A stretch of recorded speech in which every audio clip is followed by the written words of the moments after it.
জামায়াত ইসলামী সাংস্কৃতিক সংগঠনের সম্মানিত সেক্রেটারি আমাদের ইকবাল হোসেন ভাইকে আমাদের উদ্দেশ্যে কিছু কথা আউযু বিল্লাহি মিনাশ শাইতানির রাজিম বিসমিল্লাহির রহমানির রহিম। সম্মানিত সাংস্কৃতিক সংসদ এর অন্যতম একটি শাখা বুড়িগঙ্গা সাহিত্য সাংস্কৃতিক সংসদের আজকে সেটা প্রোগ্রামের উপস্থিত হয়েছে সম্মানিত নবনিযুক্ত সভাপতি, উপস্থিত সম্মানিত চেয়ারম্যান, অন্য সদস্যবৃন্দ এবং বুড়িগঙ্গার সম্মানিত শিল্পী ভাইরা, দায়িত্বশীল ভাইরা, আসসালামু আলাইকুম ওয়া রাহমাতুল্লাহি ওয়া বারাকাতুহু। ওয়ালাইকুম আসসালাম।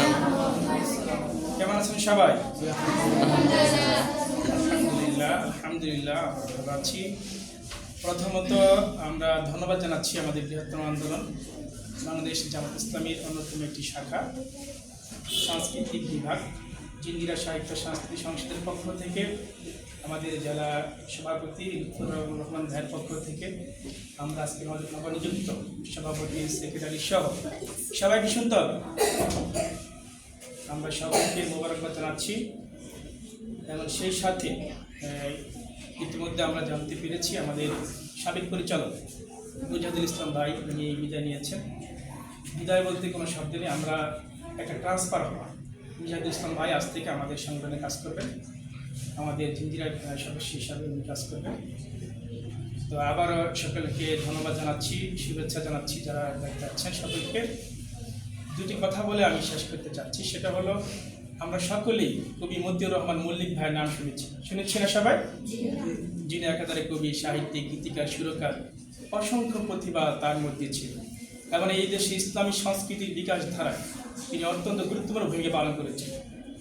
এই যে তুমি, এই শোনো, এই যে তাকাও, ওনাকে আমরা যখন দেখেছি যে উনি বেশিরভাগ সময়, অধিকাংশ সময় তিনি চোখ বন্ধ করে রাখতেন। কি করতেন? অধিকাংশ সময় তিনি চোখ বন্ধ করে রাখতেন। আমরা গবেষণা করলাম, যারা গবেষক তারা গবেষণা করলো what is the reason for it, এটা কারণ কি?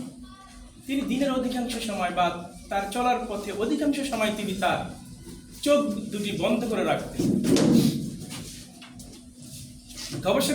গবেষণা করে বের করলো যে তিনি আল্লাহর যে কোরআনের আয়াত লিল মুমিনিনা ইয়াগুদ্দু মিন আবসারিহিম ওয়া ইয়াহফাযু ফুরুজাহুম যালিকা আযকা লাহুম ইন্নাল্লাহা খাবীরুম বিমা ইয়াসনাউন, সূরা নূরের 30 নম্বর আয়াত। আপনারা সবাই পারেন। হে ঈমানদারগণ, হে রাসূল মুমিন পুরুষদেরকে বলে দেন তারা যেন তাদের চোখগুলোকে হেফাজত করে, লজ্জাস্থানকে হেফাজত করে, এটা তাদের জন্য উত্তম নীতি। এই যে চোখ দুটাকে হেফাজত করতে বলছেন আল্লাহ তাআলা, এই আয়াতের পালন করতে গিয়ে তিনি অধিকাংশ সময় তার চোখ দুটোকে বন্ধ করে রাখেন। কারণ চোখ থেকেই যত প্রকারের গুনাহ, ব্যভিচার, অন্যায়, অত্যাচার সবগুলো চোখ থেকেই বেশি হয়। চোখটাকে কন্ট্রোল করতে পারলে অন্য বিষয়গুলো কন্ট্রোল করা সহজ হয়। এই জন্য তিনি অধিকাংশ সময় চোখগুলো বন্ধ রাখতেন। আরেকটি বিষয় হলো চোখ বন্ধ করে রাখতেন, তিনি চোখটা মেলবেন কোথায়, চোখটা তিনি কোথায় ফেলবেন। যেখানেই ফেলি আমরা যদি বলি যেখানে আমরা চোখ ফেলি সেখানেই দেখি বেহাইপনা, অশ্লীলতা, সেখানেই আজকে নাচ গান, বেহাইপনা, আমরা চোখ ফেলবো কোথায়? সেই মতিউর রহমান মল্লিক অধিকাংশ সময় এই জন্য চোখ বন্ধ করে রাখেন।